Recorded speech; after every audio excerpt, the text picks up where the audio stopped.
ఇక తెలుగుదేశం పార్టీ హయాంలో చేనేత రంగాన్ని ఆదుకుందామని సీఎం చంద్రబాబు అన్నారు. 2015 నుంచి చేనేత కార్యక్రమానికి శ్రీకారం చుట్టామని తెలిపారు. నేతన్నల జీవితాల్లో వెలుగులు నింపే వరకు అండగా ఉంటామన్నారు. గత ప్రభుత్వం చేనేతలను నిర్లక్ష్యం చేసిందని మండిపడ్డారు. విజయవాడ స్టెల్లా ఆడిటోరియంలో చేనేత ఎగ్జిబిషన్ కు సీఎం చంద్రబాబు ముఖ్య అతిథిగా హాజరయ్యారు. చేనేత కార్మికులతో మాట్లాడి వారి సమస్యలను తెలుసుకున్నారు. ముందు జీఎస్టీ కౌన్సిల్ రైజ్ చేస్తాం, అక్కడ ఒప్పుకుంటే సరే, కాకపోతే తిరిగి మీరు కట్టిన డబ్బులు జీఎస్టీది మీకిచ్చే బాధ్యత ఈ ప్రభుత్వానికి చెప్పి మరొక్కసారి మీ అందరికీ హామీ ఇస్తున్నాం. దీనికి ఎంత అవుతుందో ఎస్టిమేట్ చేయాల్సిన అవసరం ఉంది. ఇది కూడా ఎస్టిమేట్ చేస్తాం. ఒక 70-80 కోట్లన అవుతుంది. ఎంత అవుతుందమ్మా? రఫ్ గా మన వాళ్ళు చెప్పింది 67 కోట్లని.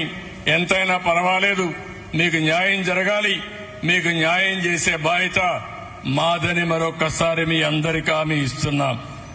ఇంకో పక్క నేతనులందరూ ఇంట్లోనే మగ్గం పెట్టుకుంటారు. ఓసారి ఇంట్లో అవకాశాలు లేవు. ఇంట్లో మగ్గం పెట్టుకునే పరిస్థితి ఉంటే ఇంట్లోనే పెట్టిస్తాం.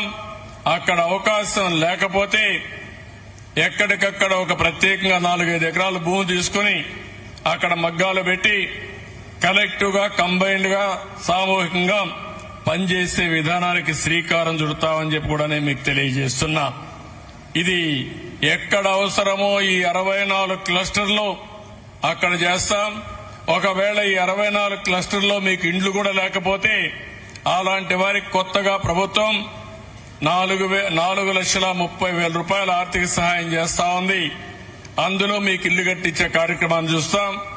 అవసరమైతే చేనేత కార్మికులకి ఇంకొక 50,000 రూపాయలు అదనంగా కావాలంటే ఇచ్చి ప్రత్యేకంగా మగ్గాలు ఏర్పాటు చేసే బాధ్యత ఈ ప్రభుత్వం తీసుకుంటామని చెప్పి కూడా నేను మీకు తెలియజేస్తున్నా.